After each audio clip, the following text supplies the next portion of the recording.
Boy to a man. Boy to a man. Yeah. Coming from a boy to a man, doing the best I can.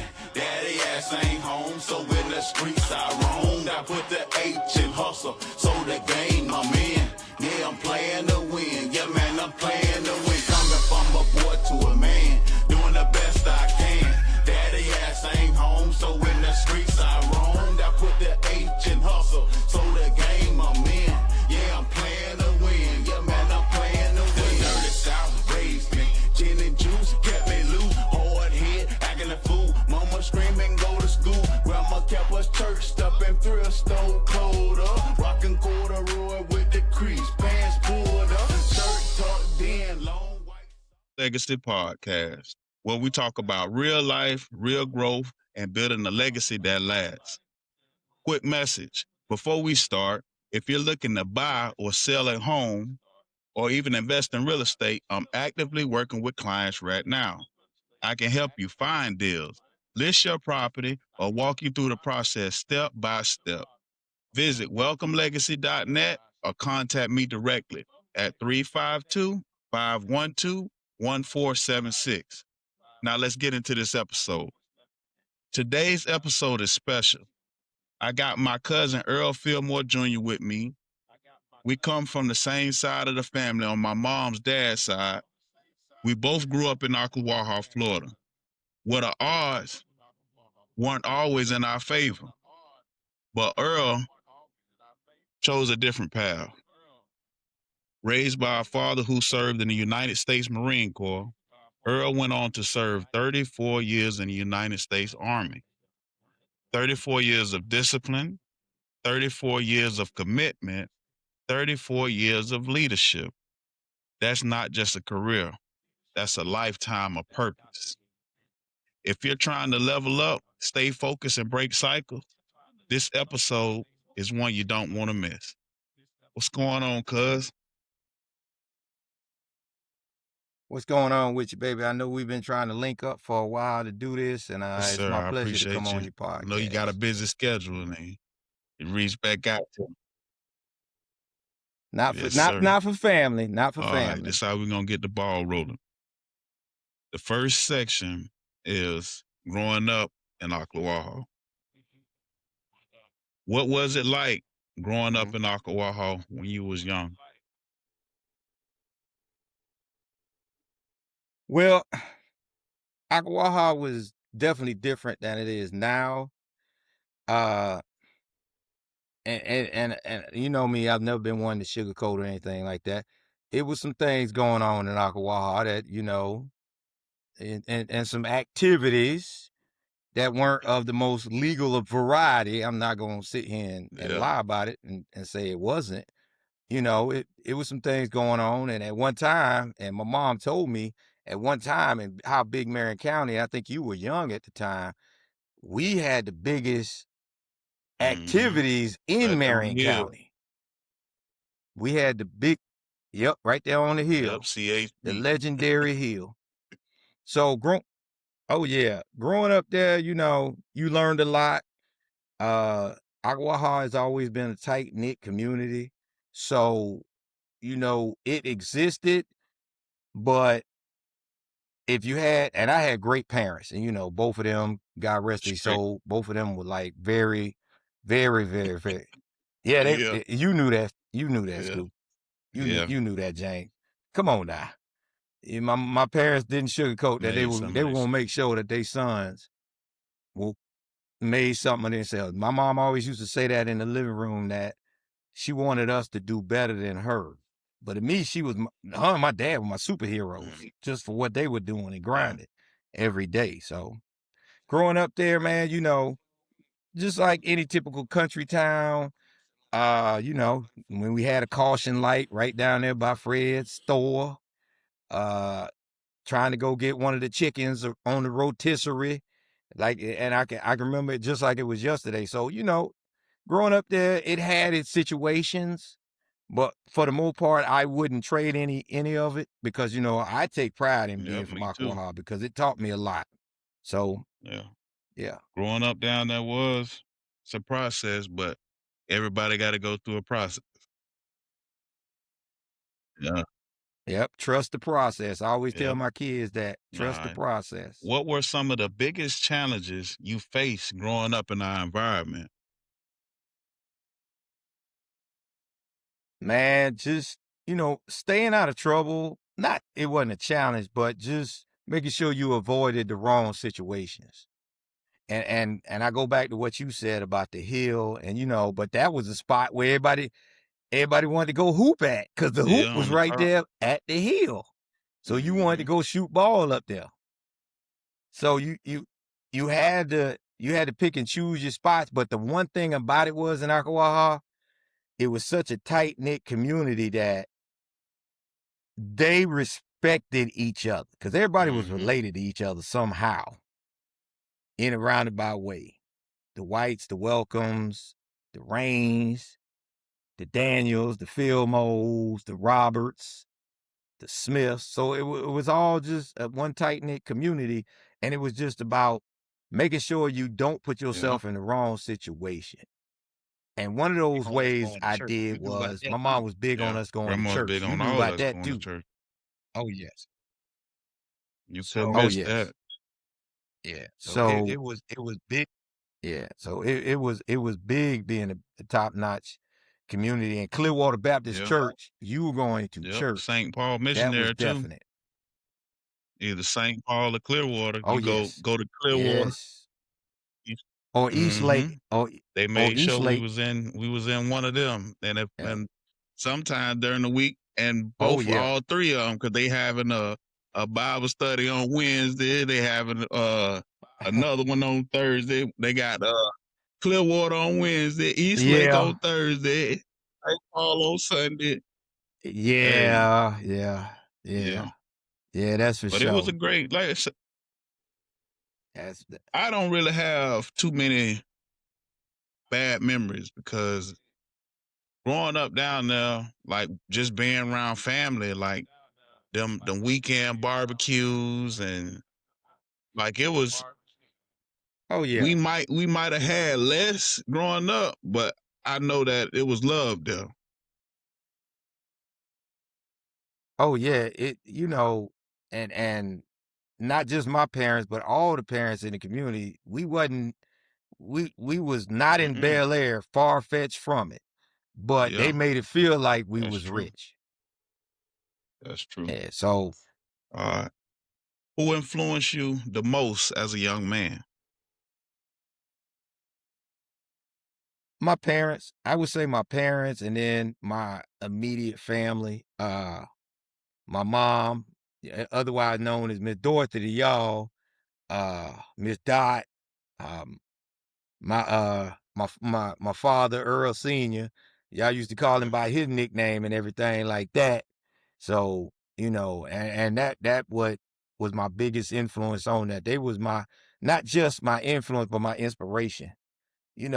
Every young person's dream is to take their parents, if they coming from humble situations, is to Yeah. want to help them out to get over the hump. Because that was always me and my brother's dream. Because we saw my mom and dad work 2-3 jobs, uh, you know, to just let us be able to be kids and go to school and play what the sports we wanted to, and not have to work to Mm-hmm. put food on the table.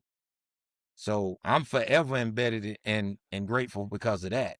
So they're my biggest influence. Plus my aunt, my Marcella, my Zutta, my Uncle Jervy, late great Uncle Douglas Warren Daniels. That was my village, man. They took it upon themselves to to all raise me. And it goes back to that notion, Mm-hmm. it takes a village to raise a child. And that was my village. Plus, I had the added accommodations of having, Uncle Mm-hmm. Uncle Buster White, Aunt Mm-hmm. Luvinia across the street over there with you, Yeah. Miss Luvinia, and all them people, man. That just, I could go on. Miss Ethel up the street. otherwise known as the flip lady, because you remember them days we used to go out there get them flips. Miss Luda may had them So flips too. man, I could go down the Yeah, whole. Mama Luda. Oh yeah, Yeah, yeah. oh yeah, on Miss Diane Yeah. and them, You and Miss couldn't Lula miss May. them days. And shout out to Yep, Miss Lula May, 108. who just passed away, and she was 108. over She was 110 years, wasn't 108. it? She was like 108 years old. So she's a testament to what Yeah. Ocklawaha was about too, man. Like persevering and longevity. She That's got what up that's there what I in say. age. She never forgot who we was. I No, used to go down no, there, come down there. We stop by my kids every time we drive by there, cause we moved away from there for a while. So when they drive by there, Boston, you gotta stop. You gotta stop. They want me to stop. They want to go see her and go get some of them flips. Man. Oh yeah. Just eating one of them juggle boys bring Yeah. back so many childhood memories. They bring back a lot of memories, What? man. Man. Yes, Yeah. yes. Laughter, Good memories. cheer, love. Oh yeah. Playing in that Oh, dirt, yeah. sun up to sundown. Wasn't nobody just sitting in the house. We was always Yeah. outside. Yeah, staying Yep, busy. doing something. And just gotta get your ass home before that light come on. Do whatever you want to do. Just be home before that light come on.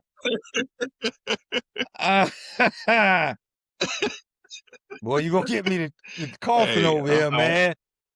Did you ever imagine back man. then that you would serve 34 years in the military? Well, I'm gonna be honest with you, cuz no. It started off as being where I thought, I was gonna go get me some college money so I could go to school, so I could take the pressure off of my mom and dad of paying for my education. Well, God had different plans for me, and 34 years later, going into year 35 here in June 11th, I never imagined this, man, that I would go from the depths of being an E1 to now a lieutenant colonel of the United States Army Reserve. You would have told me this when I was a kid and we out there playing and everything like that. No, I didn't even, ponder That's a this. long time to be dedicated and serving your country. Hey, man, before LeBron was showing longevity, I was doing longevity. Getting it in. Getting it in, man. Yeah. We appreciate your service, bro.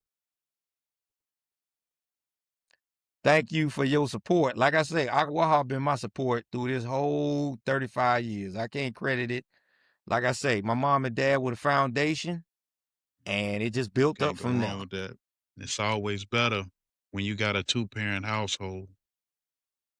You got the love and comfort, comfort and structure from both parents. Yeah. Oh yes. Oh yes. So you could get butt whoopings from either end. After you get it. Yeah. I only beat you because I love you. Well, can you stop loving me so much, Mom? That's when things start to happen. Then you start to slacking up. Yeah. All right. What helped you stay focused while many people around us went down different paths? Again, seeing what that path could lead to, one, and then also having good friends around me, and to be transparent about it, the folks that were in those activities, it was rules to it even then, because those people that was in activities, they respected my parents. So even if I was going to try to even, which I wasn't, try to even get into those situations, they wouldn't let me. I could easily be up on the hill, something about to go down, and you know what I'm talking about. Something about to go down. I'm still wanting to hoop. They say, go home. Go home. But man, I'm hooping everything. Go home. And they would lead me down. Hey man, go on down there, man.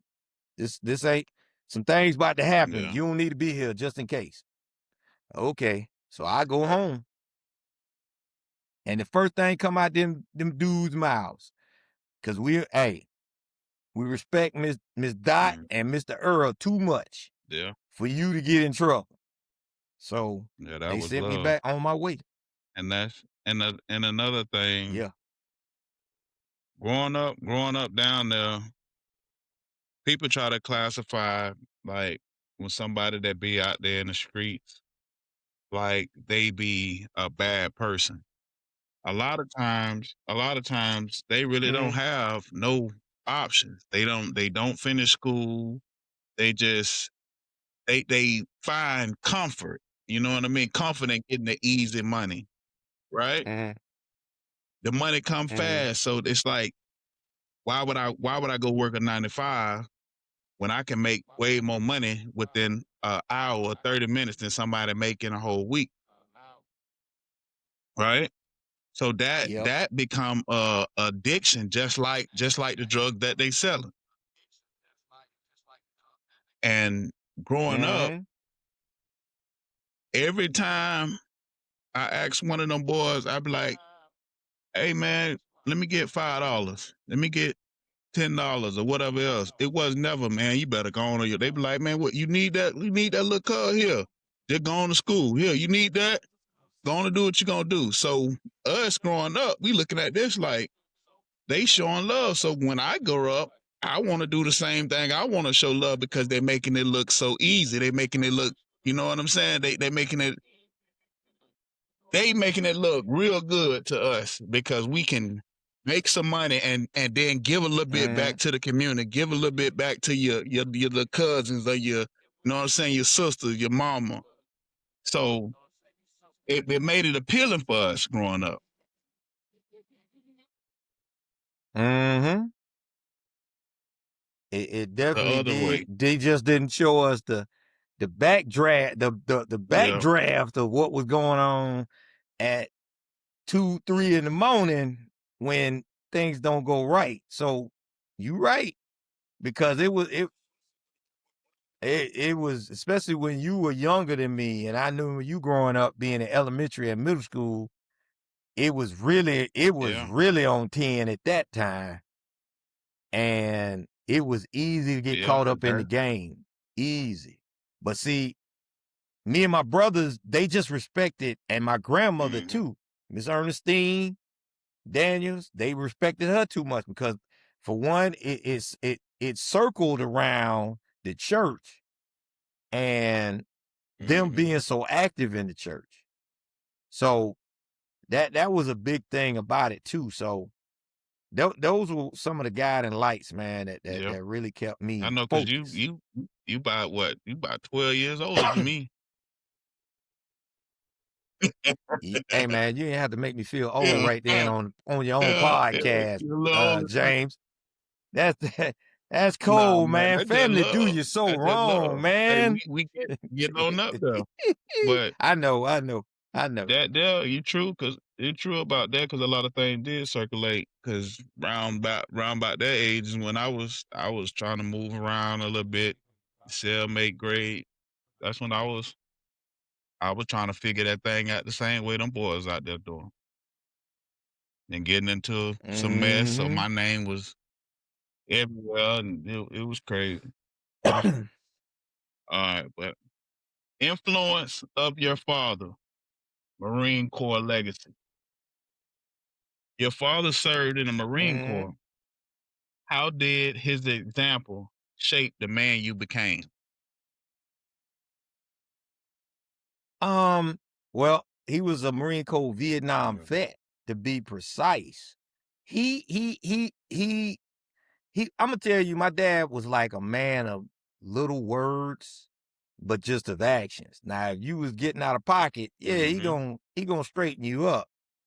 But when it came to like having discussion, but he give me nuggets on life and everything about that and everything. And he told me a quality day's work is a quality day, sir.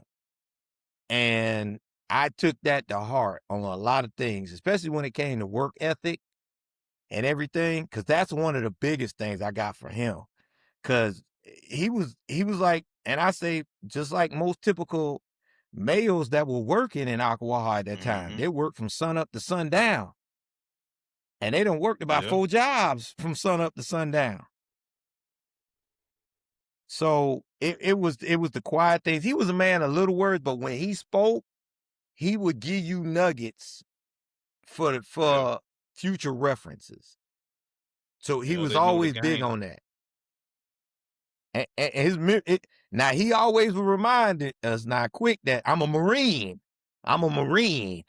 I say, we know, Dad. You done said that by 852 times in the last 45 minutes. So, but he was proud about being part of the Corps. And that's what really started getting me to think about, and a lot of people don't know, Dad used that GI Bill to go to college in Central Florida, which was Central Florida Community College at the time, to take some business courses and some herbicide courses because he was a golf course maintenance personnel. So he used that as a stepping stone.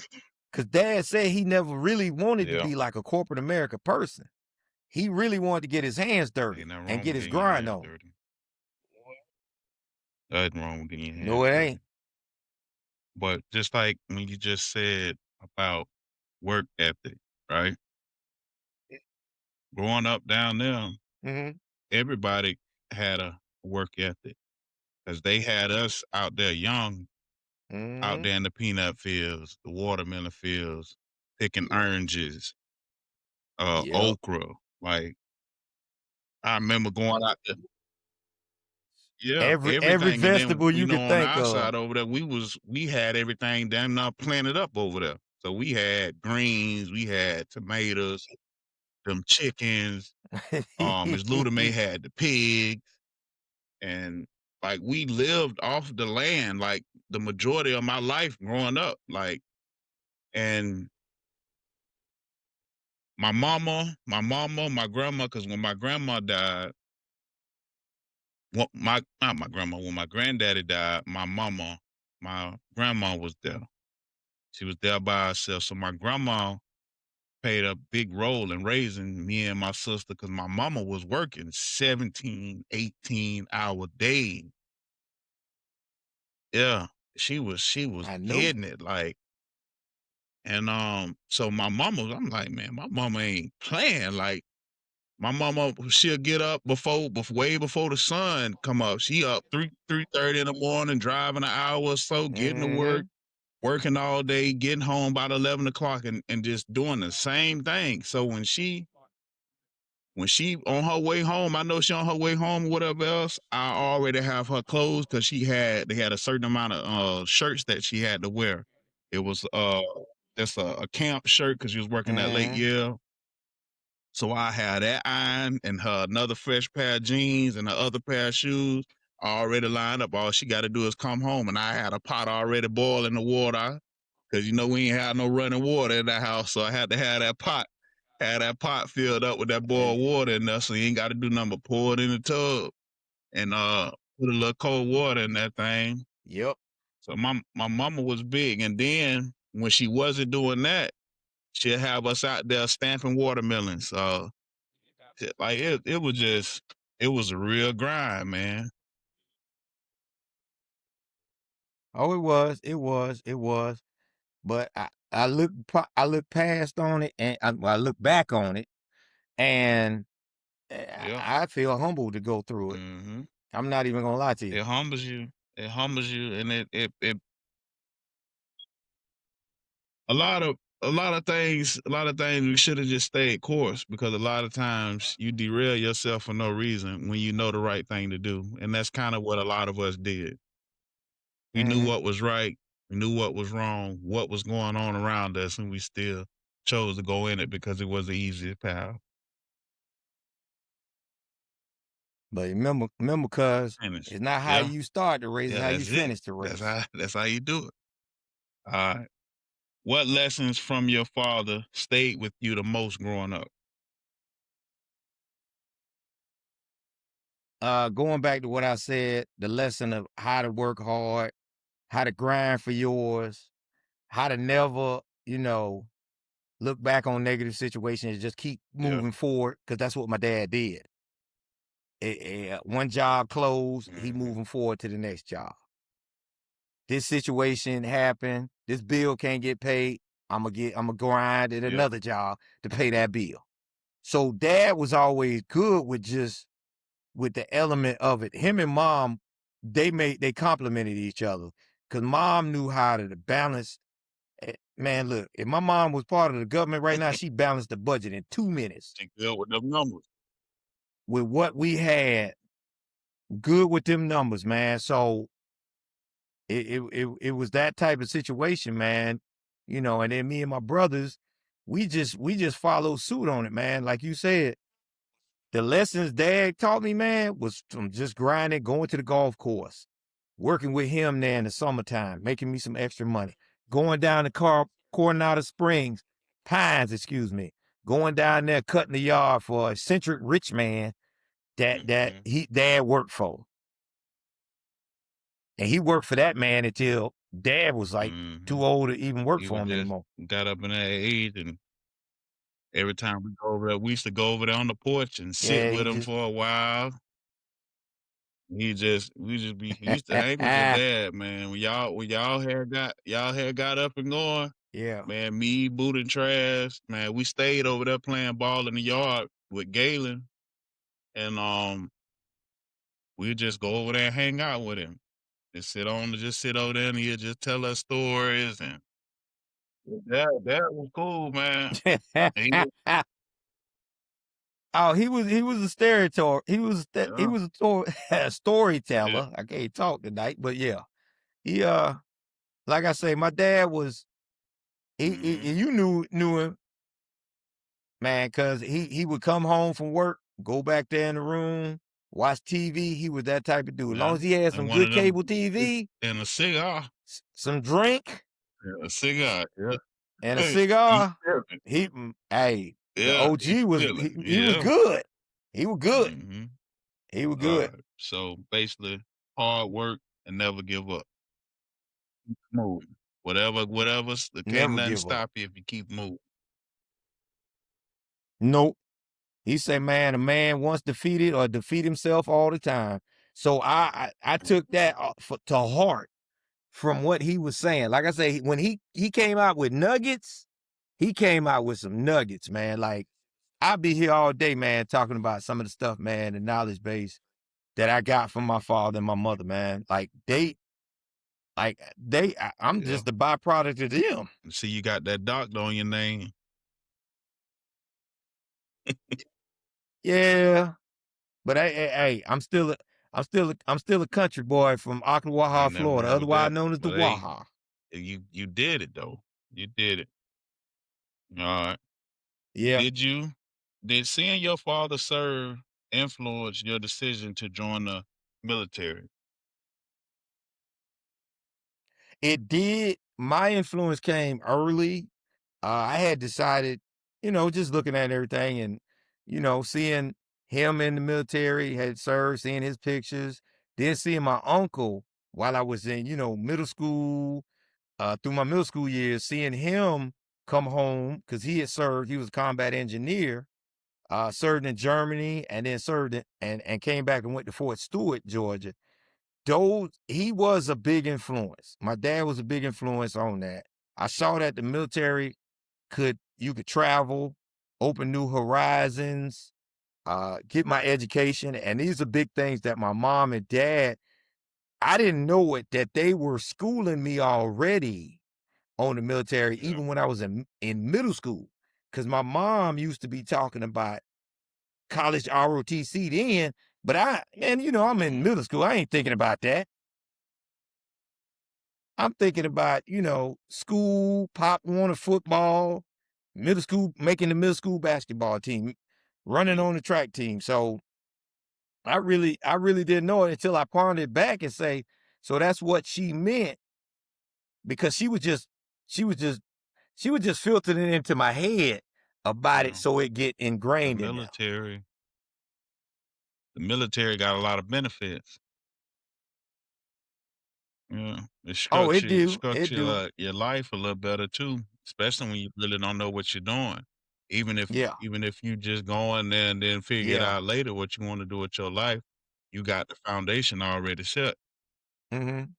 See, yeah, Oh, cause a yes. lot of just Yes, like, totally agree. Wallace, Phillip, Coley, all of them all of them jokers ran on in there too. And you correct. And I kind of keep in contact with them a lot. Wallace especially, and I just recently Yeah, got back in contact with Philip a lot, who's now in the Wallace right up there, they Atlanta not too far area. from each other. It was Mhm, yeah, they are they are, because I think they were trying to link up. So yeah,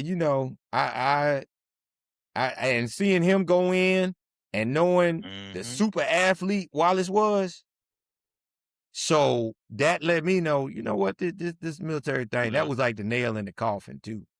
I mhm, might do this. And it was the best decision I made next to marrying my wife. yeah. Was the best decision I ever made. Was a great decision, great decision. What Oh yeah. did you choose why did you choose the Army instead of the Marines like your dad? That's funny.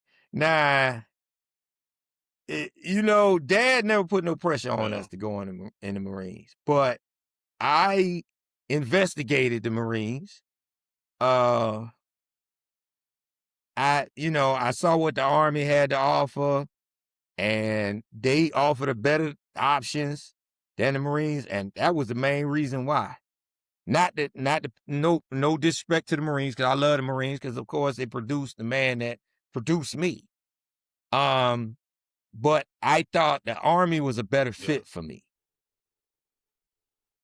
And he never put no pressure on me, He son. just said, You "Choose know, whatever you make your own don't put no decision for your life. Choose your yeah, own destiny." choose your Yeah, exactly. yeah. Choose your own You beaten just path. going in one. Yep. Yeah, because Yep. it's all the same. Yep. It's all the same in the same aspect. You're serving your country.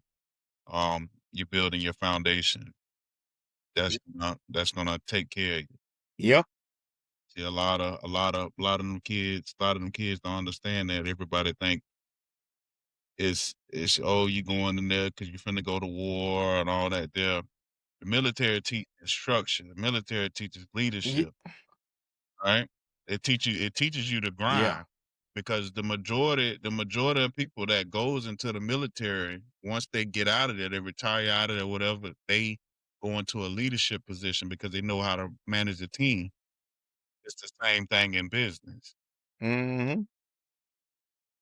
I did. No, I been doing my little little research on that thing because I should have ran in there myself. Cause I went to a military boot camp when I went to prison. So I got the state got it out of me when I could have got it out of hey, I could have got it out of the Yeah. state. Yeah, yeah, but how proud was your father when you began your military career? Oh, tremendous. Tremendously proud. He his firstborn son set the tone. He told me, man, he said, "Hey, you made it easy for your other two brothers for me to raise them."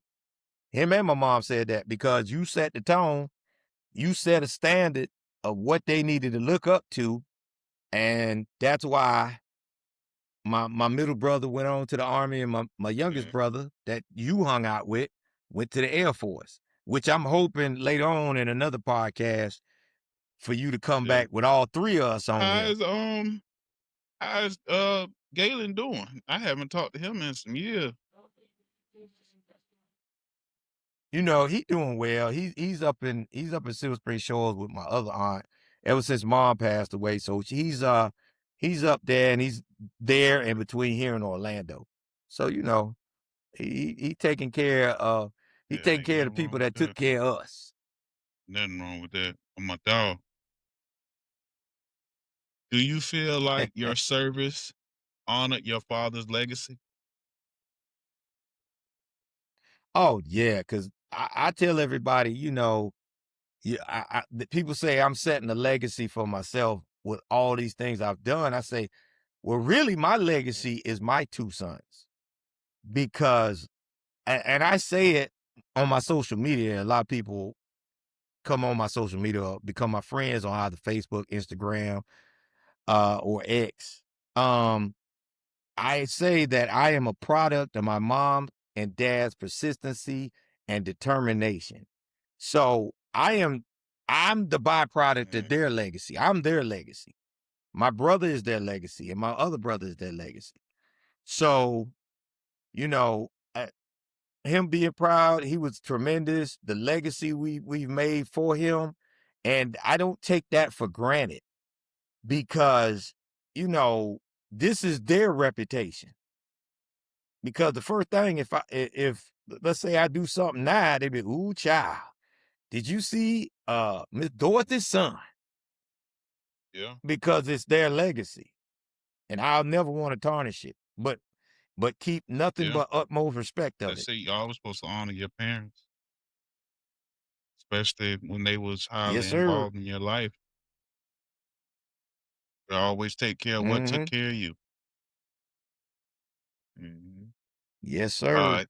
Choosing the military path. We did talk a little bit about what made you choose the Army. Say you did your research and that was basically they had more benefits for that. Was there a turning point moment where you knew you wanted a different path than what we saw growing up? Man, I'm gonna tell you the turning point was probably one night, and I don't know what was going on. And the distance between my house to the Paper road up box. there by that Yeah. The mailbox, up newspaper. there by the paper box, One night. that newspaper box. One night, I don't know, it was about 8:30. It was around that time. All I remember was me and my mom were, and I think my baby brother was in the back, Mhm. Galen, because my other brother Travis was staying up there with my grandmother down the street. We heard a commotion at the road. The next thing I know, I hear like 2 shotgun blasts, like Mhm. right there on the road. So, like, we killed all the lights and everybody got on the floor. And I knew then that that was not the situation I wanted to be in Yeah. or to get into when it was that close. Cause it felt like they were shooting like right by the window. Mhm. That's how close it felt. Yeah. People don't believe how rough it was back in the early 90s. The eight, yeah. Oh, Um that's when God bless the God bless the soul, Adele, Willie Mama, yeah, mm-hmm. shot up. Yep. That was tough. Mm-hmm. That that opened my eyes to the reality that it's some things going on around here, and this Yeah, may not be the that's place true. for you. I seen we was in elementary school and we was gonna get ready to get off the bus and the police had just they was busing or getting a warrant or whatever else and they sent some dogs up under the house, up on the Robert Jr. house, and Ken Body was up under there. And we was just pulling up on the bus, just getting Mm. off the bus, and we seen the dogs pulling that boy from up under the house, man. That was like one of the most brutal things you could see. And A lot of people think that Ocklawaha was just some little country town with a yeah, caution light that nothing the happened police around wouldn't there. even drive through there unless it was a death they was deep. Them boy wasn't even they wasn't even playing with no police around there. Mm-hmm. They wasn't playing. They Nope. come around and them boy open fire at them jokers that made them jokers get on away from there. I say, man, why grandma say, man, Yep. you stay, she say, stay from around that corner. Stay from around that corner, cause she know we was going around the hamburger house and getting them hamburgers and spaghetti, and we'll go down there and go sit down there in that hole. Cause that was growing up, Junior, Mm-hmm. yeah, Down there in the not right on down right there in the around the corner quarters. by my auntie Mamie house. Yeah. Remember Robert Jr. had built Ah, a okay. basketball court down there. That court, that slab. So he had the Yeah. court before they fixed the one round the road. So we was around there playing ball, and Mm-hmm. it was crazy through there. So we were just watching, soaking it all up like a sponge. Sure was. Yep. How did people from back home react when you enlisted? Well, I'm be transparent on that. When I enlisted, it actually was during the really coming down on the ramp up of Desert Storm. So people thought, oh man, you about to go to war, this, da da da da da. I really wasn't worried. In the case of it, because I knew what I had, took an oath for and everything like that. My dad had prepared me. He had been to war, so he kind of. The one thing about my dad, he went to his grave. I never knew what happened over there, but he did give me a nugget and said before I deployed my first time to Iraq, he said, "Son, you'll never tell stories." And I never knew what he was talking about. And then when I went over there and came back, I knew then. I knew exactly. Because he never Yeah, gave us a Vietnam that story. was tough. He never knew nothing. My stepdad, So, Simon, my little sister daddy, mm-hmm. he was in there too. And when he went to Vietnam, he had just turned, he was like 17, 18. He was still a kid. And Mm-hmm. just sitting him and he was a little older then, and he'll be out there sleeping and he'll wake up out his sleep.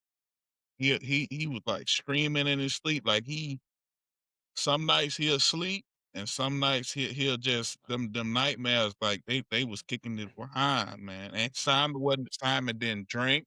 He drunk Mm-hmm. prior to, but when with me and my mama and my sister, he never drunk. All he did was smoke cigarettes.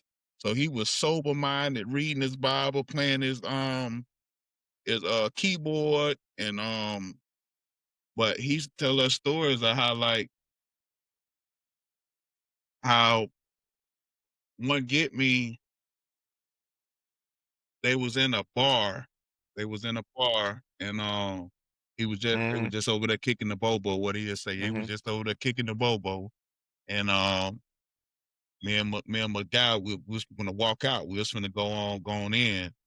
And he said a kid walked by with a shoebox in his hand. And he walked in the bar.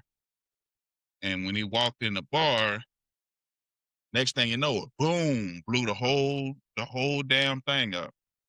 And he was like, people that he seen, Mm. that he just seen, it's like it's body parts and all this everywhere. And he was like, man, man, that's something that I just he can't take it out of his mind from him seeing this person, and then you gotta pick him, like mop him up.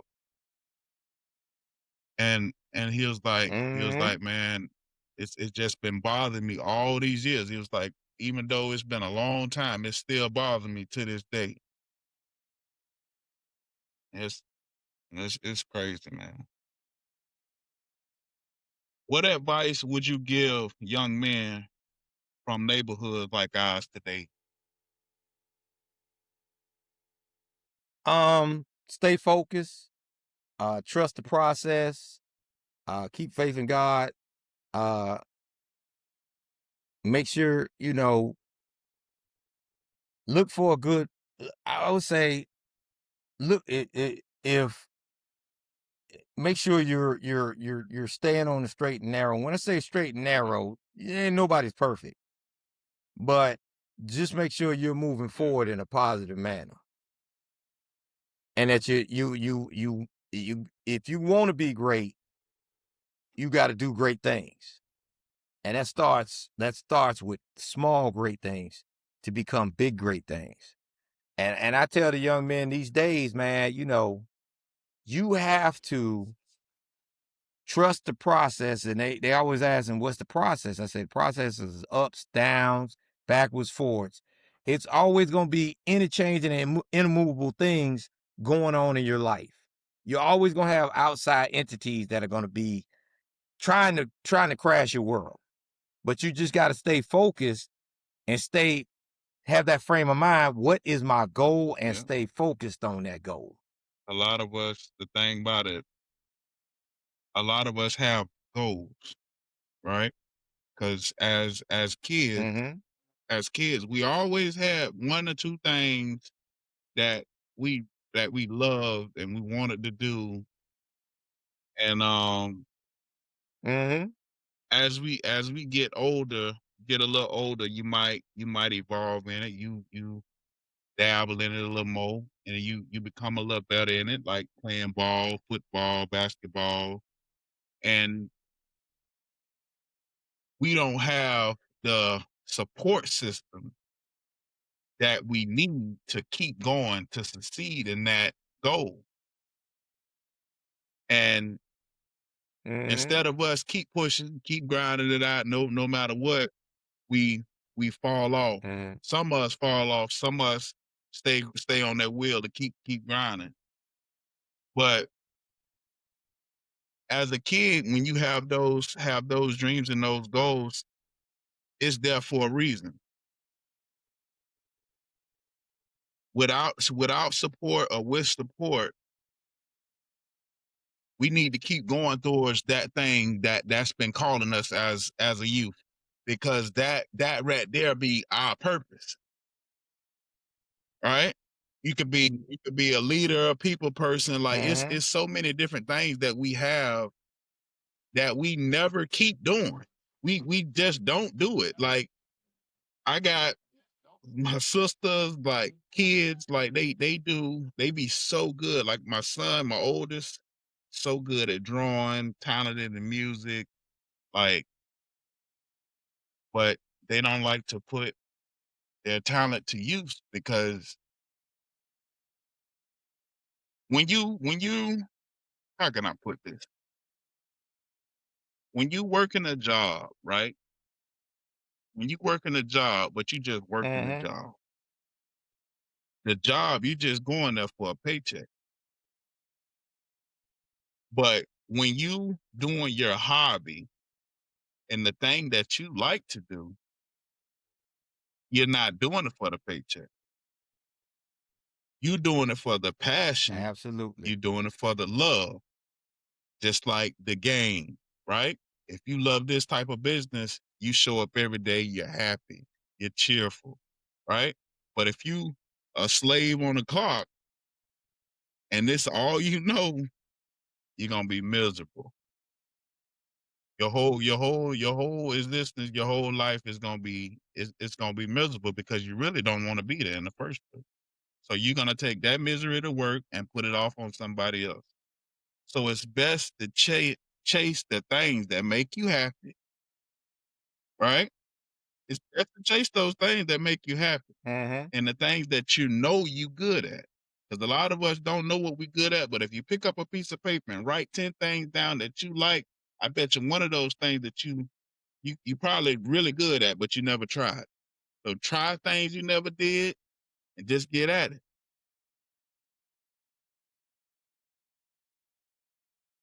And you're absolutely correct, man, and right. It's just, pushing your Yeah, creativity as young people. That's the biggest thing. I love to see young people be passionate about their dreams, be passionate about their goals. yeah. That's what keeps me motivated You too. gotta have some type So, of passion though. You got to. But yeah, like I you say, do. you have it. We're born with it. Just like certain people, like they go like you go. Mm-hmm. I used to go to church. I love music. When I used to go to church at a young age, I used to sit in the front and like no matter what song it is, I'm tapping along, I'm playing along, I'm dancing, like you know what I mean? Because the music, I love the vibe. Like it's the vibration. Mm-hmm. You know what I'm saying? It's the vibration. So when we come in tune with ourselves and our vibration, because a lot of people vibrate low, right? When you sad, when you mad, when you Mm-hmm. all of this, your vibrations is low. You're not connected. So That's when you true. start vibrating on a different vibration, then you seem more cheerful. Certain things start falling in place that never fell in place. You know what I mean? Because that you're going up. Absolutely. Absolutely. Uh, military discipline and leadership. What was the biggest adjustment going from our environment into military structure? Man, well, first of all, you knew I grew up in a military structure. So it wasn't like this what my daddy and my mama. So it wasn't like I wasn't already trained for it. Now that was a different level. And of course, I graduated young. So I was only 17 when I was in basic training. So, going from that to that, it was a transitional period, but not to it. Cause man, look, I was used to people yelling at me. I just wasn't used to having to give them 50 push-ups after they yell at me. Cause I ain't have to do that at my house. Normally yelling was Mhm. accompanied with a belt. You're right. Cause me and my brothers, we tried it. We tried, every young person that tried to get a little bit out of pocket, but they bring you back to reality real Yeah, quick. that's what they supposed to do. The rod, spatter rod, spoil the child. Oh yeah. In the Yep. Bible, it said if you love your kid, you'll correct them. You love them, you will Yep. correct them. You don't love them, don't care about them, let them go on Well, his destruction. well, let me just say this much. My mom and dad love me a lot. Hey, hey, ain't nothing They like ain't love nothing me like a it, man. lot. My mama still talk trash to me still to this day. All she say, well, you're not the same person you was. You can't. I tell you what, one of the biggest, one of the biggest things, the biggest influences in my life, my grandma. My grandma always, she always seen the good even in the bad that I did. Always. Mm-hmm. And when she see me down, when she see me down or in thought or whatever else that was going through my mind, she see my head down, she'll look at me and she'll say, man, you better pick your head up. Well, Aunt Lavinia was Yeah, always a positive force, man. yeah. She was You always a better pick positive your head force. up. She said, I don't know why you doing this mess. She said, say, man, you know you better than this.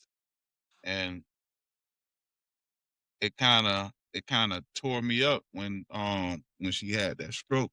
She had that stroke and she couldn't walk, she couldn't talk, she couldn't do nothing, man. I'm talking about I cried for years.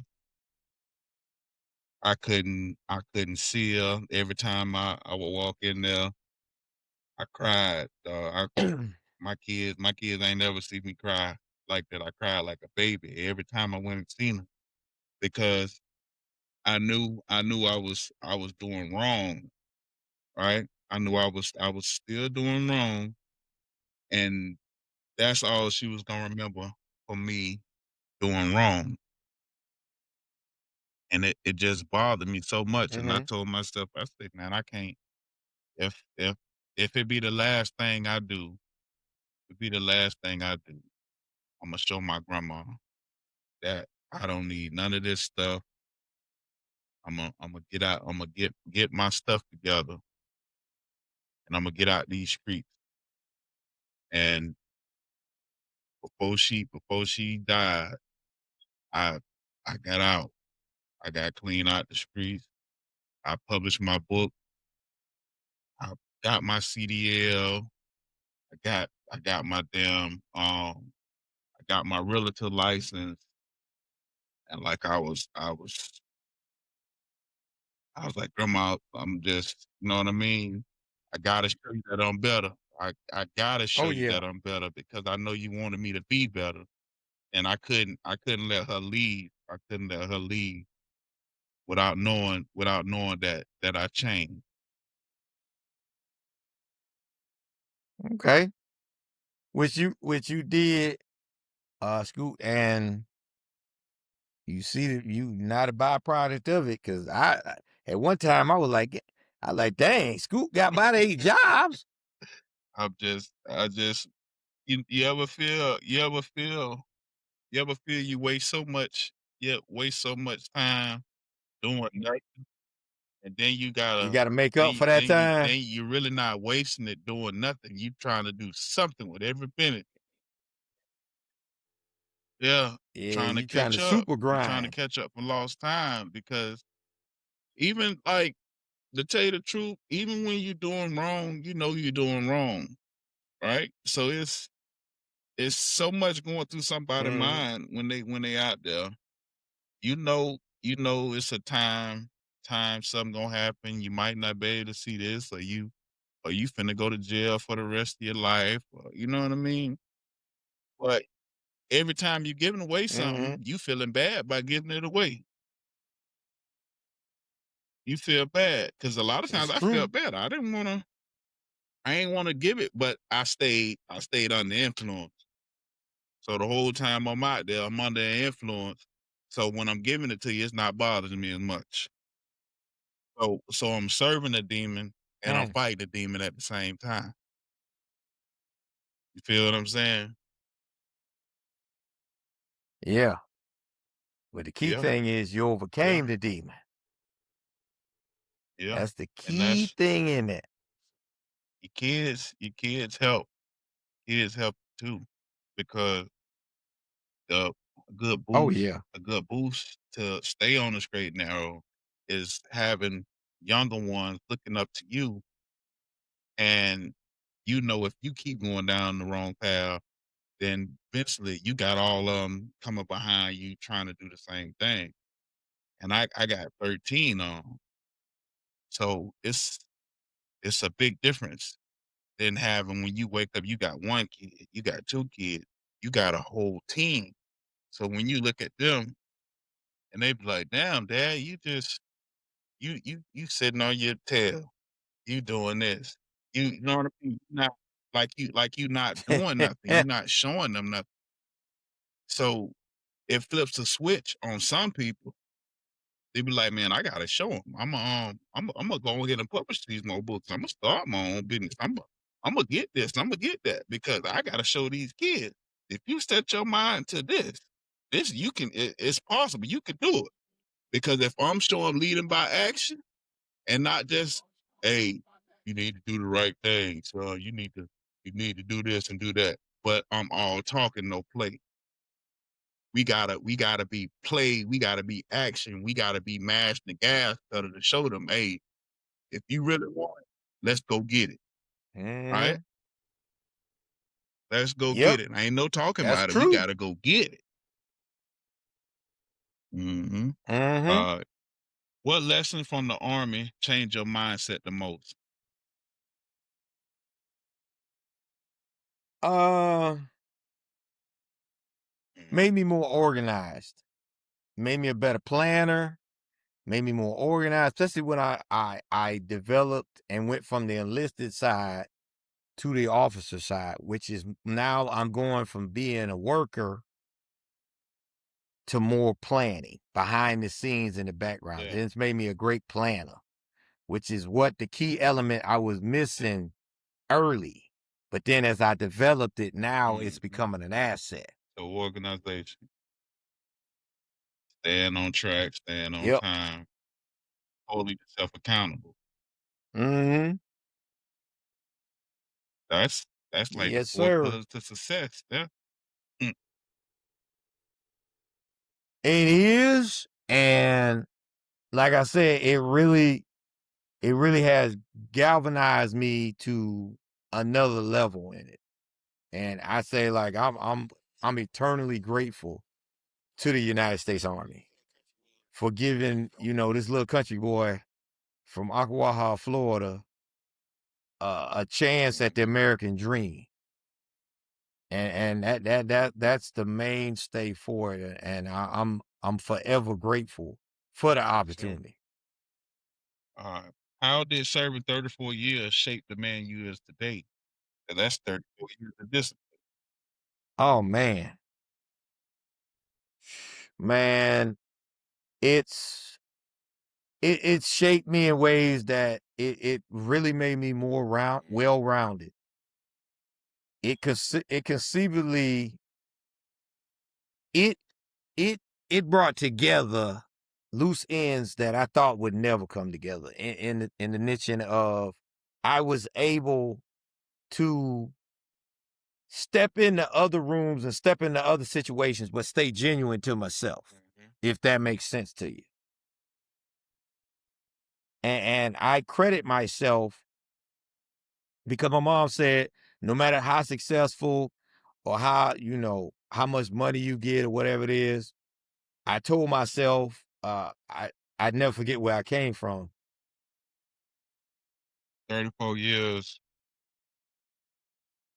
34 years of doing the same thing. That's a lot of discipline. Yeah, it was a lot of discipline, but at the same time, with the discipline, I enjoyed what I was doing. I've been enjoying these 34 years, man, have gone like this. And I've enjoyed the whole ride. I wouldn't change the process for nothing. I'd take the ups and downs again. It's just time flies when you're having fun. And I've been having fun in the military. Even when I had situations, you could be in the field 2-3 weeks. It's cold, raining, whatever it is, and it's a down moment. But I always had a good aspect of it, even when it was a How many bad situation in countries the you been military. to? Countries you been to? How many who? Oh man. Wow. Let me see. Here, of course, Ireland, Germany, Spain, of course, the Middle East. Of course, you know that Kuwait, Iraq. Man, Been some places. Japan. Man, look, I've been. Hey, what's that song say? I've been around the Yeah. world and back, and I. Yeah. Yeah, man. Yeah, but again, a lot of people go in the military to Yeah. travel, and you gonna get to travel. I don't care what branch you in. Show you some stuff, huh? They gonna show you some places.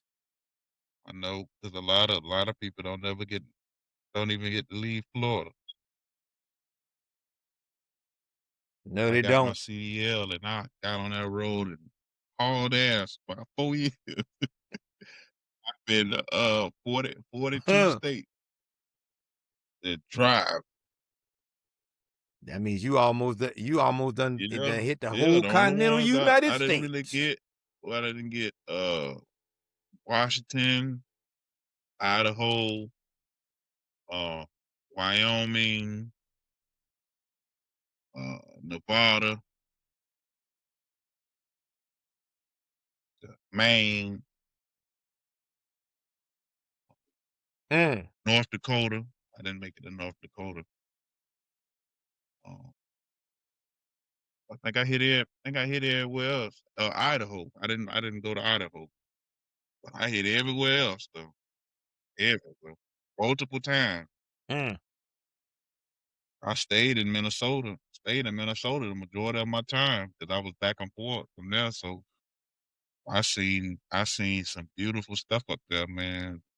When you first coming into Minnesota, coming out of Wisconsin, it's I think what it's called like the Great Lakes, something up there. Man, that thing is beautiful, Mhm. especially when you see it with all the snow when you coming through there. So it snows, so you kind of nervous. But when you driving Mhm. through that joke in the summertime, it's green, bro. It's like the Mhm. greenest you ever seen anything, and then there's so much water, the mountains, like it's nice.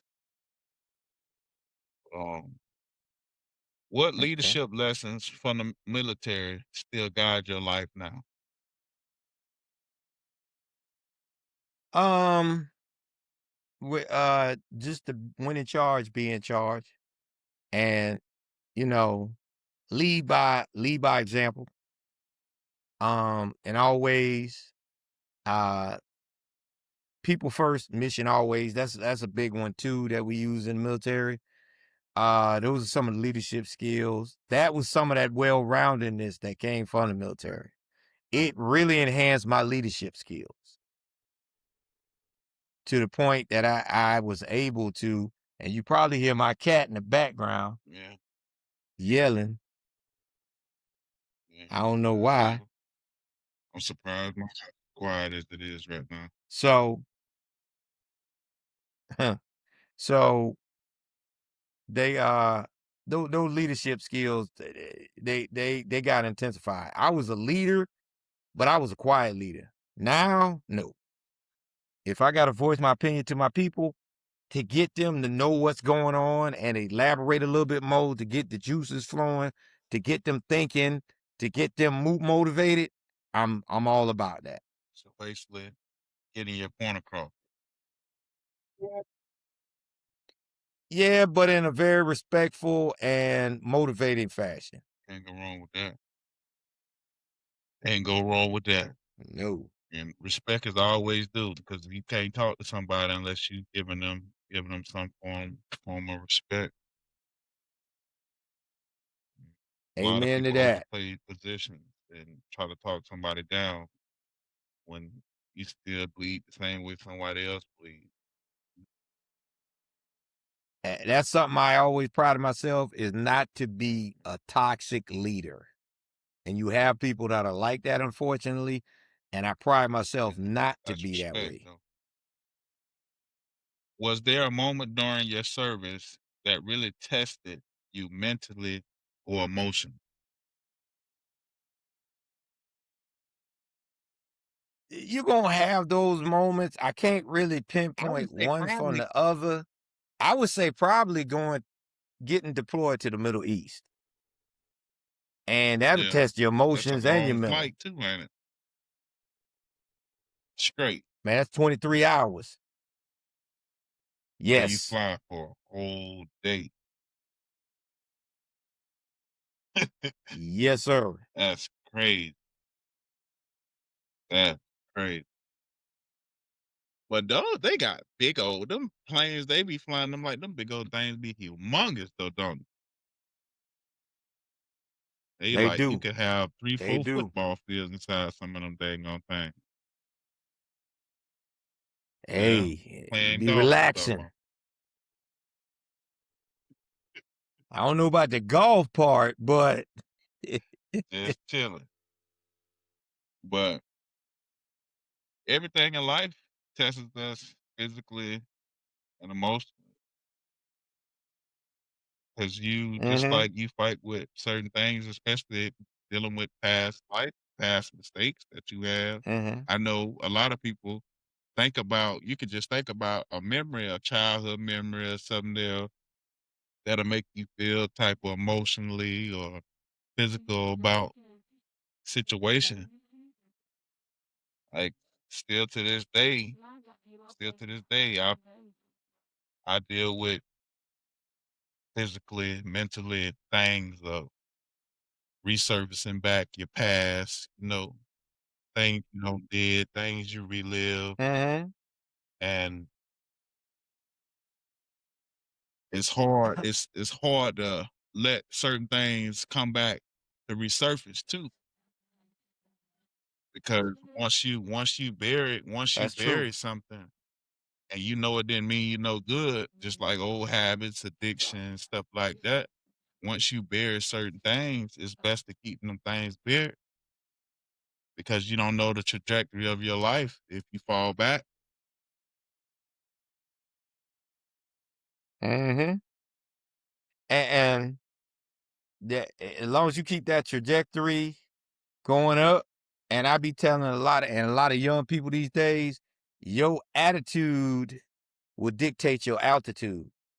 How high you go is how your attitude will be. And I'm big on that too, man, because this next a lot of people have thrown away this next generation because they're different, this, that, and the third. It's just about adapting. Like we say, adapt and overcome. We just gonna have to adapt to get them to cross the finish line. Because they're going to be the ones that take care of this country after we leave here. Yeah, and they gotta realize that everything ain't real. Um, a lot of Yep. these things that they be listening to, especially like with the music or watching TV shows, and they be thinking that it be real life situations, like especially like some of this drill music and stuff like that that they be listening to. So they take that as an influence, other than just listen to the music for the music. So they incorporate certain things in their life that they really shouldn't. It's Mm-hmm. like with the violence and Mm-hmm. like because it has been terrible within these last like 10, 15 years with the violence and stuff that's been going on with the young kids, these younger kids going to school with guns, and it's like don't nobody like to fight no more. Like everybody will shoot first and then cry about it later because they go to jail for a good bit of their life. Mm-hmm. So we grew up fighting. Yeah, put some hands on you, Yep. and then because if you shoot just like you got a best friend, Yep. whatever y'all fall out, you beat him up, whatever else. Next day you call, hey man, yeah man, I'm Y'all sorry, back to man, I playing shouldn't hit you again. like that, man. And he's like, man, I hit you too. So let's shake on it and call it. And let's go on. Yeah, Yep. they And go putting on them in about the our coffin, business. man, and it's crazy, man. It's like Yep. they don't care more about their life though. Because if you don't care about your life, you really don't care about the next person's life. And just being in the skin that we in, we don't make up a lot of this, right? They already been trying to get rid of us. So by us killing off each other, they ain't really got to do it, right? By us, it's more black on Yep. black violence than any other And they violence that's going on. Yeah. and I totally agree. Instead of us getting together, starting a business, and figuring out a way to take care of our generation, we out here killing each other. Same thing Mm-hmm. they did with slavery and everything else. They was out here just killing us, man, Mm-hmm. and we still letting Yep. them do the same thing they doing. Yep. Yep. I know you hear that cat in the background right now. My cat is going crazy. I don't know What what's kind of going cat on with is it? that cat. Uh, actually, Rico, I don't know what Rico is. My wife into the cats, man. So I don't know what Yeah, Rico is, man. ain't nothing wrong with it, man. I got a bunch of animals, man. I got about 50 chickens. Bunch of Man, you from the country. I got a Of bunch of course, we're gonna animals. have I a got bunch of 3 animals. dogs. I got a Great Pyrenees, a Bully, and I got a Applehead Chihuahua. But that Great Mm. Pyrenees, man, that joker stand up about 6 foot though. That joker humongous. You always like big dogs, Scoop. I Hey, don't know why he's you humongous. talking But the thing trash. about it, we had an issue out here, and I think I had killed like 10 of my chickens. Yeah, yeah, Mm. yeah, You tore can't 'em mess up. with the product now. Yeah, man, The but chicken product. we got them fenced in the yard and, ain't nothing coming in there now, but chicken is good though. We get about Okay. 4 dozen eggs a day. Hey, you can't go wrong with no Okay. eggs, man. So some run out. No, Hey, you some can't. run out, man. We still gonna have some protein. Yeah, Yes, protein. yes. Yeah, but Yes, we had yes. family, responsibility, and legacy. How did being in the military affect your role as a father and a family man? I'm gonna be honest with you, cause I try to differentiate the two. My son and them, they know I'm in the military, but really they know me as dad. And I really don't, I just want to know that I'm serving. They don't need to really know, like my son, he just realizing what rank I am. He's like, Daddy, you outrank Yeah, my JRTC instructor. Boy, after you all just these years, huh? realizing that.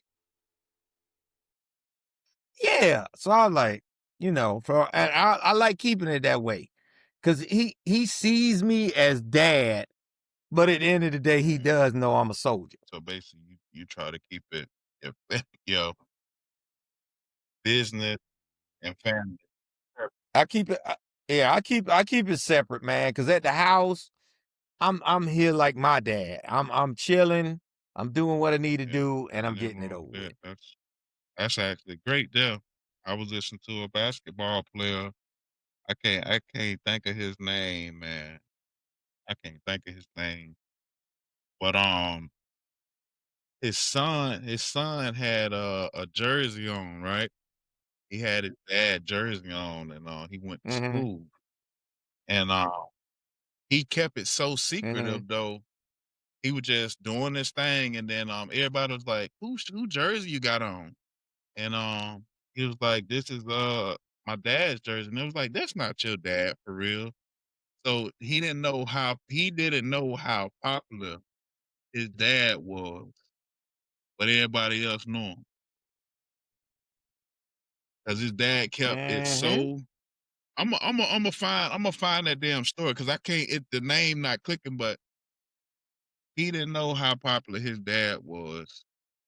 But everybody knew him. But he was like I think he played in like the early 90s. I can't think of which team, but he kept his business Mm-hmm. totally separate. But they was younger though. It was the elementary stuff. Yep. All right. What kept you motivated during difficult seasons away from home?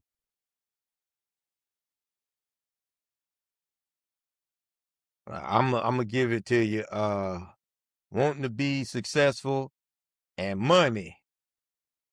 I'm gonna keep it real now. You know that cash flow coming from Ocklawaha, and you want to, get yourself right, Mhm. make it a better income.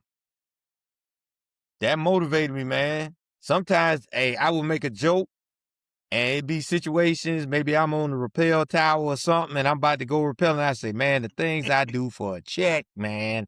The things I Hey, do for a check. don't stop the money. So just one of my biggest that kept me going and down is that I wanted to make sure I was able to help my mom and dad in on the back end of their life.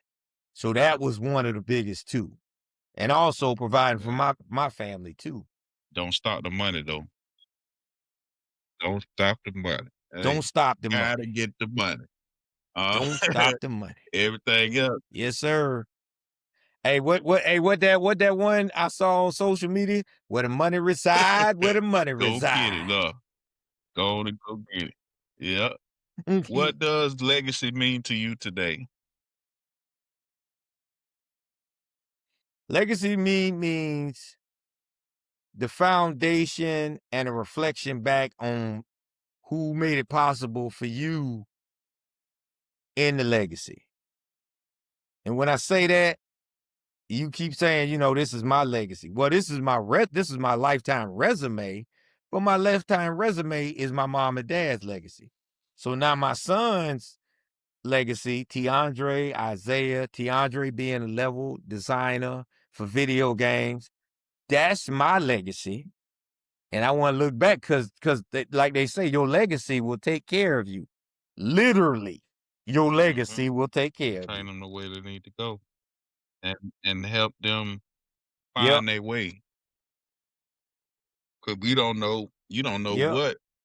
what somebody else will, what one of these kids will do, especially with the way that technology is advancing. So they get into anything that got to do with technology, and they set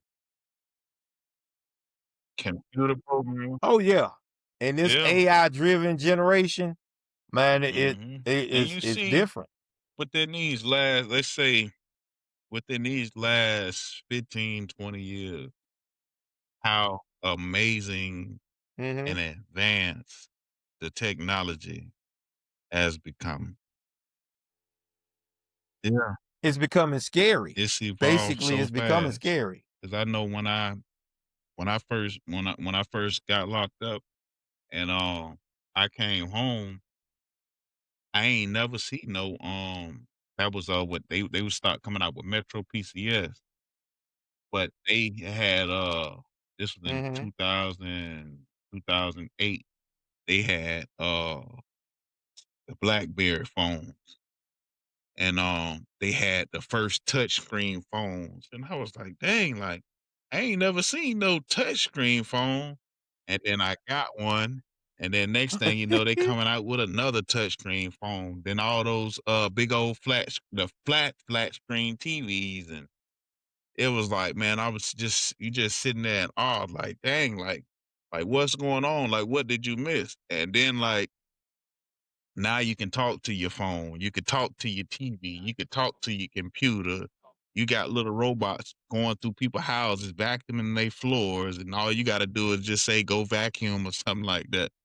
So it's crazy, man. It's Mm-hmm. crazy. Yeah, It's yeah, scary. it is. That is. How important is it for your kids to see strong examples at home like you had growing up?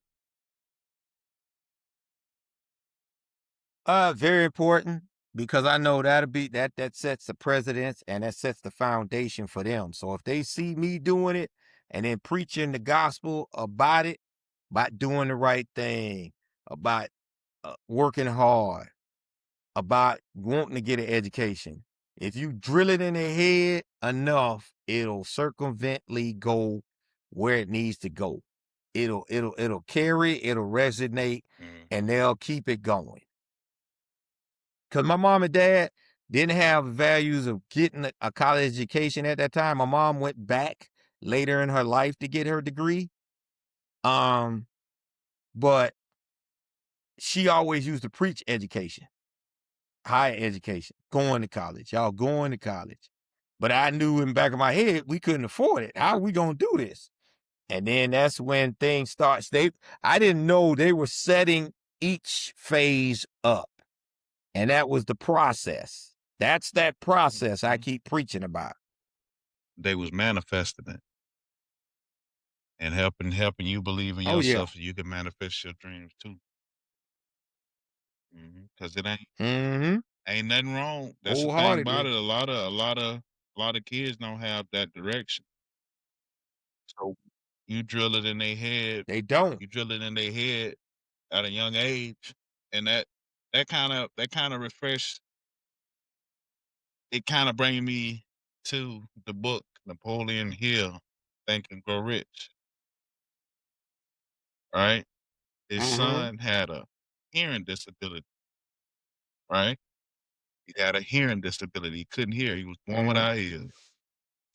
Right, he was born without Mm-hmm. ears, and they said that he would never Mm-hmm. hear. He would never hear. Napoleon said it didn't work like that. He said my son is gonna hear, and he kept working, kept grinding it out until he manifested into his son to believe that he was gonna hear too. And then he got the little what's the little thing with the sounds, like with the tape, like the little track player thing, Mhm. and it was a sound, and then he heard the sound. His Mhm. son started going to the thing and screeching his teeth because the bone marrow inside of his ears, he was hearing through the bone in his ear, and he could hear, and then his son took his disability and made millions of dollars selling hearing aids. So Mm. that book, Think and Grow Rich, Mm. it teaches about manifesting your dreams, writing down your goals, and just keep repeating them to yourself. Because just like if you tell yourself, "I love myself, I love my life, I'm gonna be successful," because it's all about the way you start your day off, right? If you start your day off on a Mhm. positive vibe, you will have a good day. Like getting up, doing the That's exercise, true. saying your prayer, saying your affirmations. You're cheerful and you go. Now your day good. A lot of people they don't say stuff Of course. to their self in the morning to motivate their own mind to, Mhm. just like when you go crank up the car in the morning and it's cold, you crank it up and you let it sit there for a little bit. Even if it's a newer car, you're gonna let it crank up and get the oil flowing through there. So when you get in there, you can ride. It's the same thing with your body. Yeah. Cranking it up with the Mhm. affirmations, cranking it up with the prayer, cranking it up with the exercise. Yep. Set your tone for the day. Okay. Uh, we talked about beating the odds. We explained all of that. But we go to advice for the next generation. Would you recommend military service to young people today? Why or why not? 100%. I would recommend the military.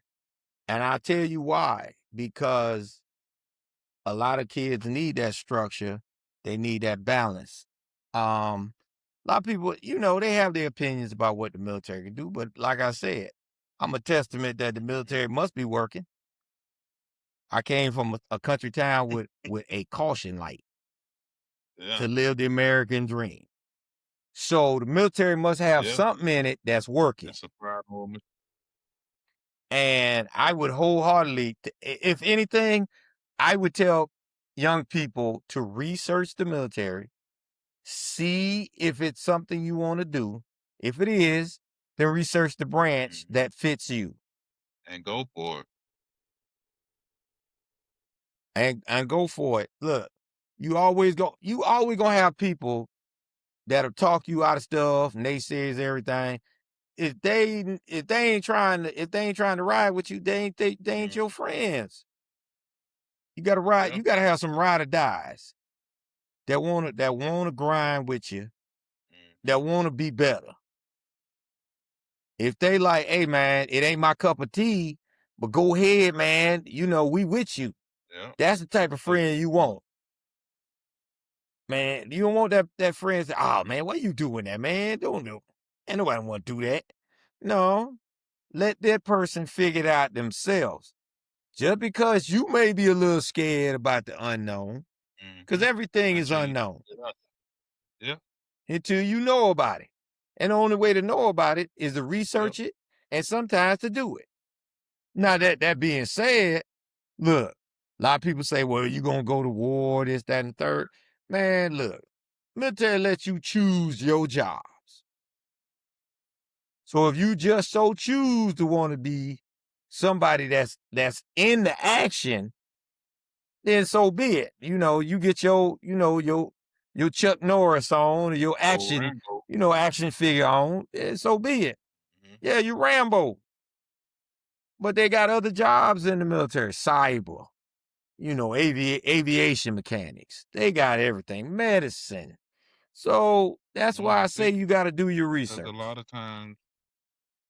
lot of times, when you tell somebody your ideas, when they don't have no ideas for themselves, they gonna down yours because they know yours sound better than theirs, and they don't have they don't have nothing and they don't want nothing they planning on doing what they damn to.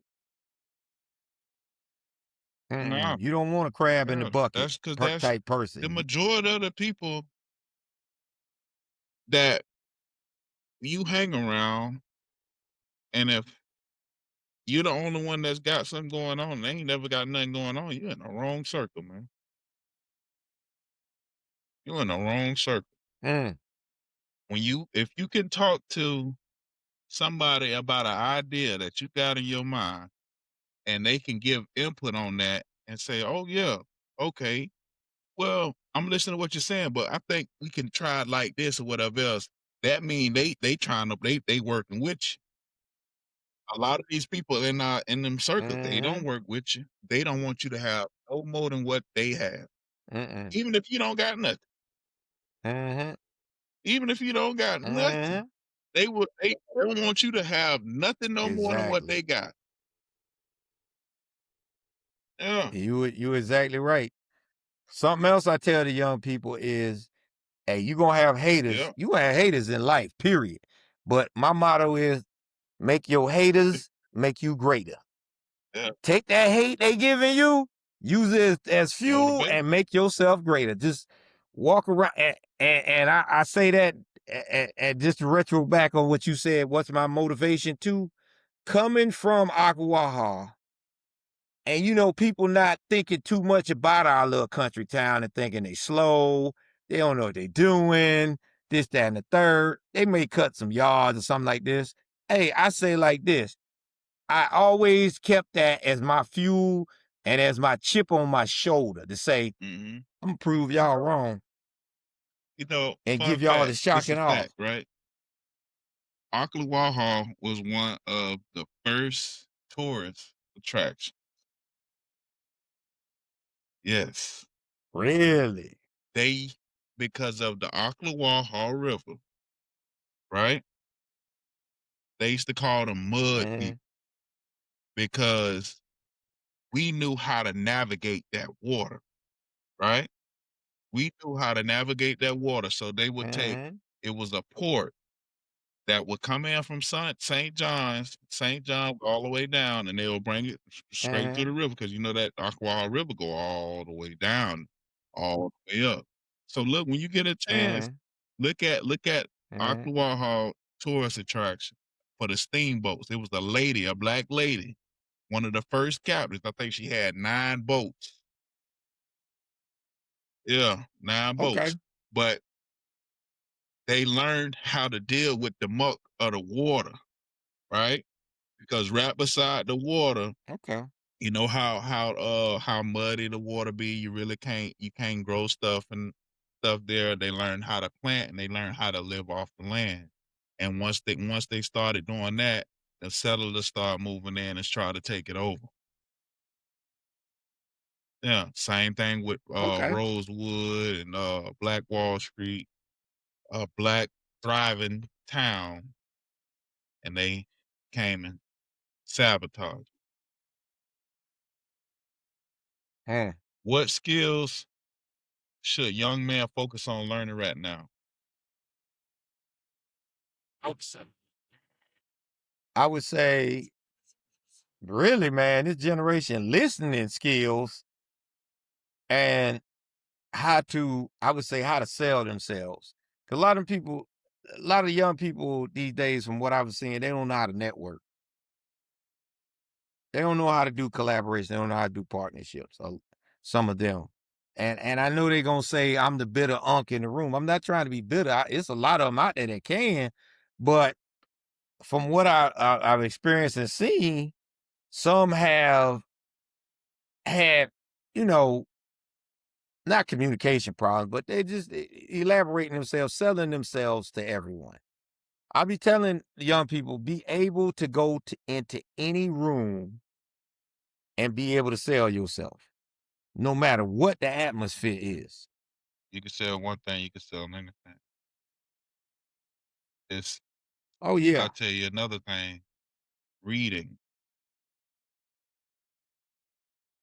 They hide the most Yes. information in the Yes. things that you never pick up. Mm-hmm. That's true. There was a story about a millionaire. He didn't keep a safe in his house. He kept his money in the books. Robber never would come in there and try to rob him, but they never look at the books. Never look at the book. They never look at this. All the wealth is in there. Books. And for anybody on the podcast no, there's no money in them books, okay? Right here too. For y'all. Hey. So for y'all the start thinking the that. wealth be in the books. It be in the books. It's so much things that we never discover. And they not gonna tell you. They're not gonna sit there and say, "Hey, man, this." You pick up that book, you'll learn a whole new environment. Seek knowledge. Yeah, just seek the knowledge. Whole new avenue, whole new state of mind, like everything. You know? What does discipline look like in everyday life outside the military? Wow, that's a good question.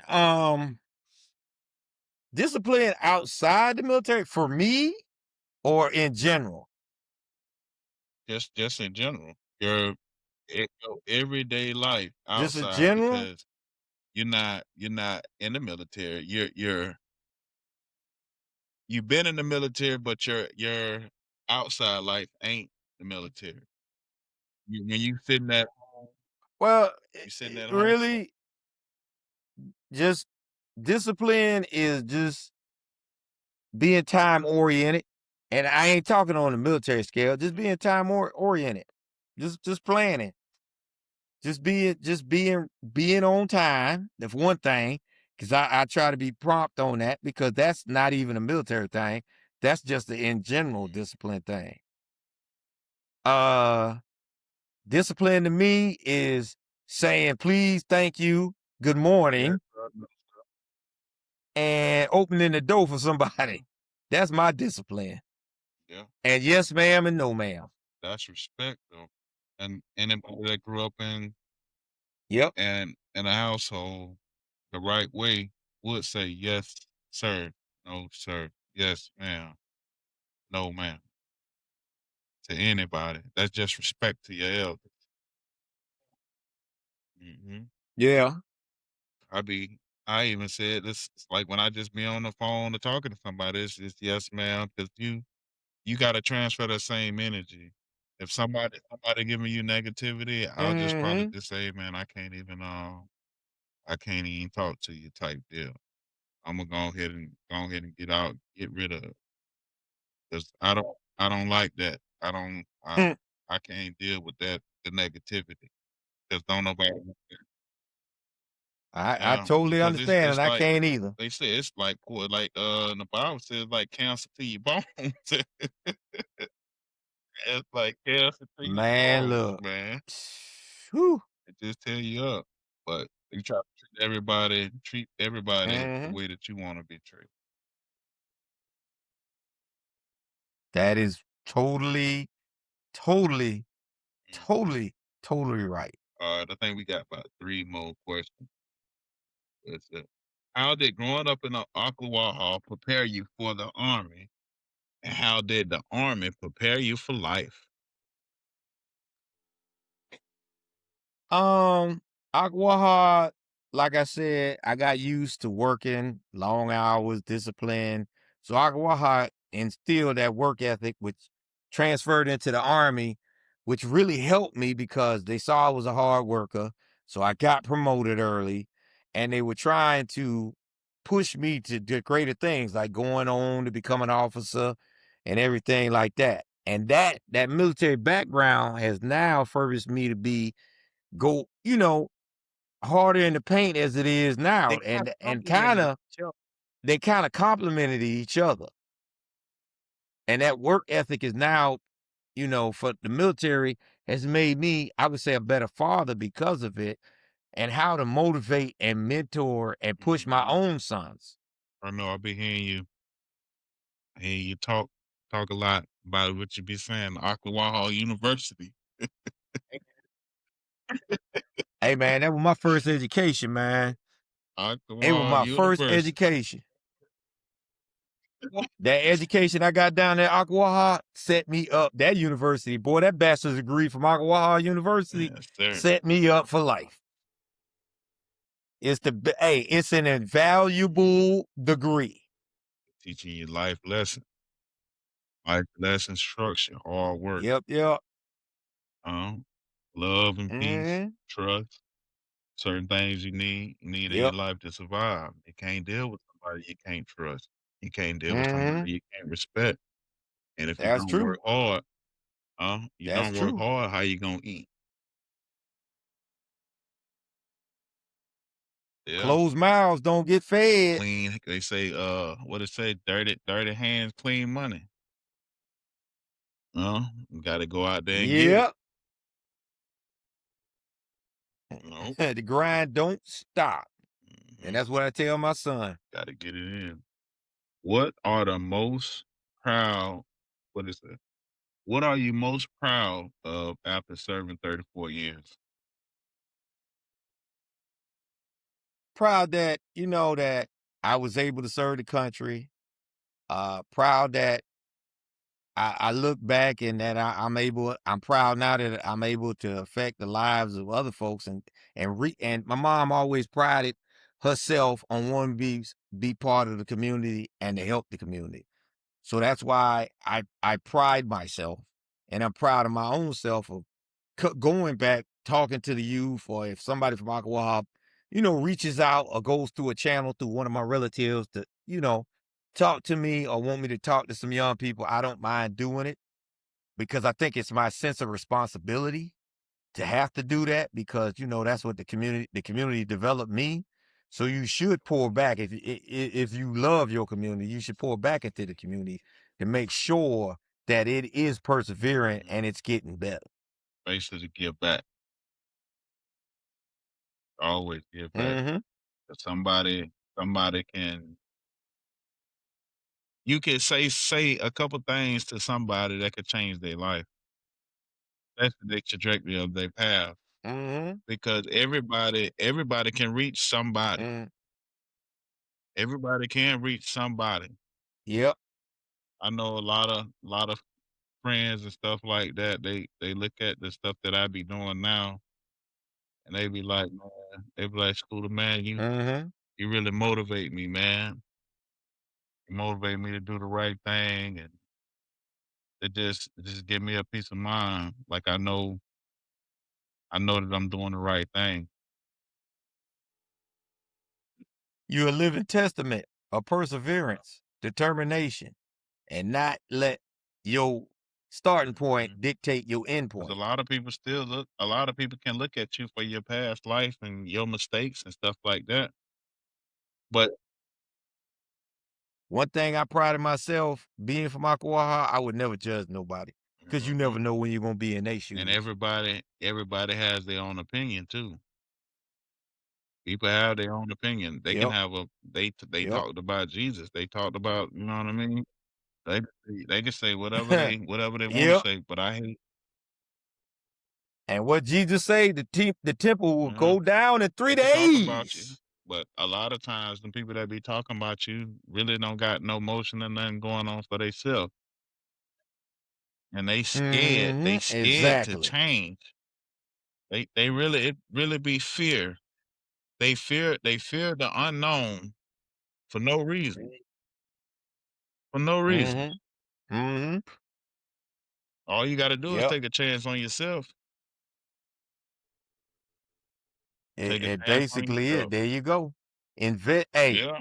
bet on yourself. Cause You I only got always one do. life. You only got one body. Run it. Yep. If it happen, it happen. If it don't, you try. Mm-hmm. You can't go to your grave with a bunch of regret that they say what is the wealthiest place? What's the wealthiest place? Hmm. What is The it? graveyard. What is it? Yeah. Cause Yeah. people They they feared, yeah, they yeah, feared, yeah. they fretted, They was too nervous to start a business. They was worried about other people's opinions, right? So they had dreams, they had goals, they Mhm. had great ideas.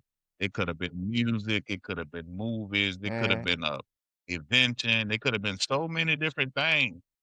But they let all of that Mhm. opinionated people that wasn't doing anything with themselves, let them harbor the great things that they had within them, and never brought it to light. So they went to Mhm. their grave withholding that information, and that thing that they had could have helped millions of people. Yeah, That's true. yeah. That's true. Mhm. That's true. What does success means to you today? Success means, uh, to me, seeing that next young person succeed. Cause now excuse me, I've come to the pinnacle of to me, in my mind, my mountaintop. So anything else is extra nice, school. But to see other young people get developed through my words, through my mentorship, through the things I do Yeah. is success to me. Cause like I said, man, my mom said it best, and it was in that article when I had it in Ocala Store Banner. She was quoted. She said, "I people are watching me to see what kind of moves you make, son, because it's a lot of young people in Ocklawaha want to see what you do and see how you move and pick your brain. So you got to walk the walk and talk the talk. So that's why one thing I pride myself on staying on the straight and narrow and doing it, because I know a lot of young people are watching what I do and say, hey, look, that dude came from the same dirt roads I did, Mhm. and now look at it. And using me as a litmus test to try to go to that next level. So that's success to me, is seeing that young person come back to me and say, hey, I graduated from college, or I went to a Votech school, or I went in the military, and I'm doing great. That's that Mhm. success that I get now. My son's going to college. My other son doing well in, Yeah. in high school. Just watching them live through you, basically. 'Cause Yeah, with that development anything, what process. you gave information, you gave mentorship, right? Mm-hmm. Mm-hmm. Yeah. And a lot of these kids need that. They need that. Eh, I develop a series, financial literacy series for kids, um, teaching first Mm-hmm. step is teaching about saving. The second one is teaching about starting a business. The third one is about Mm-hmm. uh, teaching about buying real estate, rehabbing houses, and the other one is about stock. It's Okay. called the Welcome Family Wealth Adventure. Simple things Okay. like that, and the thing about it, it's so simple. Even a adult read it. It'll help an adult read the book if they want to learn about buying stock. It's so simple and easy because Okay. I didn't have no stuff like that growing up, and I didn't a lot of things I had to figure out on my own because my mama ain't know nothing about no Mhm. stock. My daddy was know what my daddy was out there doing, so he didn't know nothing about nothing. He was just surviving. So it wasn't nobody Mhm. that I really had in my game room other than the mother boys that was out there doing the same dirt that I was doing. So they wasn't we was just figuring out a way to survive. But I got that serious. I got a course that I got teaching how to use failure as fuel. We was talking about that too. Like an hour long. Mhm. This teaches you about keep grinding through failure. Because a lot of us give up when we quit. Okay. But one of my top topics in there is when you learn how to ride a bicycle, you wanted to ride that bicycle, right? You fell down so Mhm. many times, right? You fell down so many times until eventually you wrote it and you balanced yourself out, right? Your mind developed a successful pattern Mm-hmm. in your mind to help you ride that bike, and you never forgot how to ride that bike, right? That's true. That's true, though, Nope. ain't it? You never, yeah. When you fell down all And those it's times very and you true. got up and you got to ride it and you bit that corner that time and didn't fall down, you never fell again off that bike. It's the same pattern. It's the same pattern Nope. we use for our ABC, for our 1, 2, 3s. It's the same thing because we wrote so many times. You know, when you first wrote your first one, your first two, your first three, they were squiggly than a mug, right? But the more Hmm. you did it, Yeah. that's teaching consistency, right? Determination, right? Because if you want it, you're gonna go for it. You're gonna try it until you succeed. And that's the same thing you take in your life Yep. and in business, and you will be successful, right? The same thing. Yep. This the last Mm-hmm. question right here. It say, if you could speak directly to young men growing up where we grew up, what would you tell them? Let me look dead in this camera and give you this one, cuz. Um, young people from Ocklawaha, better days are coming. Keep the faith. Find that beaten path to get to that positive beaten path. Look for the light. Don't ever give up. Know that journey is it look like it's rough, and don't let nobody ever tell you that Ocklawaha ain't no place, because it's a place. Because you know why it's a place? Because people like James Welcome exist now. Because people like Dr. Filmore exist. People like the Chris Crumplins exist. People like the Theodore Dovey McAllisters exist. People like the Tyrone Roberts exist. People like the Doctor, let me say this, Breanne Woods exist. People like the Jordan Rileys exist. People like the Richard Bells exist. People like the Terrence Coleys, Tina Coley, and the Wallace Rimbers exist. So to you, don't ever give up. Keep going. Don't ever think that you can't grind, because Ocklawaha people will grind forever. And we're going to get Yes, sir. ours. Believe that. That's what I Believe would in tell them. yourself. Believe in yourself. Yes. Follow your own tune. Follow your own tune. Mm-hmm. We ain't in a time to follow the leader unless the leader is leading the right way. Now, the wrong path don't care who goes Exactly. down it. Yeah, it don't That care. is true. But if you know right from wrong, choose wisely, man. Because so That is true. many of us are lost for no reason. We're lost for no reason. It's people already don't travel Mm-hmm. these paths now.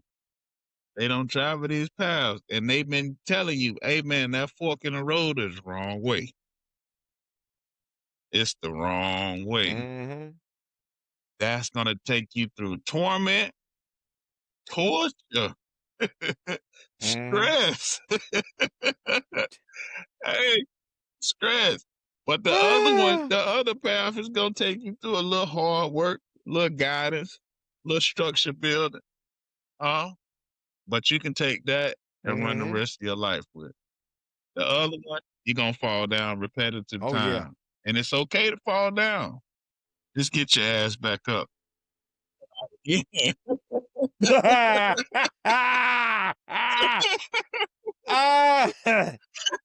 You about to make me choke, man. Hey, Hold up. it's all Man, you can't be doing that, yeah, man. Hold up. God, yeah, dog. Dang. Boy, you yeah, wanted to end yeah. that But with a blast, that was didn't a you? good show. But this is the Welcome Legacy Podcast, episode 15. Y'all tune in every Wednesday at 7:30 p.m. Right now, we're doing one to two shows a month. Gonna pick it up a little more around August. But I appreciate y'all tuning in. Hold up, cuz I gotta give about Run 2-3 shout outs. First of all, let me shout out my fraternity brothers, Phi Beta Sigma Fraternity Incorporated, you know. So also I want to give a shout out to my cadets, Lake Buena Vista High School, JRTC, then my kids. We know what we got to do. We got a mission. And of course, I want to shout out Ocklawaha, Florida, the WAHA, because I love it. I will always love it. I will never forget where I came from. Always. WAHA boy for life. Yes, Lord. I'm going to stop this.